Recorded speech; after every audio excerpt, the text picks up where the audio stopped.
Sunt sigură că ați auzit vestea. Litera L este în centrul atenției astăzi. Hai să o facem puternică, lungă și minunată.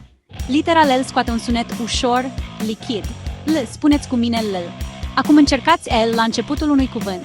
Repetați după mine leu, leu, lămâie. Bravo, astea încep cu L. Acum L la mijloc, ascultați cu atenție. Galben, molcom. Din nou, galben, molcom. Auziți acel L moale așezat la mijloc? Super! L la sfârșit sună la fel, dar se simte diferit. Încercați minge, minge, școală, școală, vedeți? Început, mijloc, sfârșit. L este peste tot. Truc rapid, puneți limba ușor în spatele dinților de sus. Nu mușcați, doar atingeți. Spuneți l de 3 ori. L. Acum adăugați o vocală la le, li, lo, lu, la, le, li, lo, lu. Exersați-le într-un ritm la, le, li, lo, lu. Mini-joc. Eu voi spune un cuvânt, voi repetați. Bateți odată dacă L este la început, de 2 ori dacă este la mijloc, de 3 ori dacă este la sfârșit. Sunteți gata?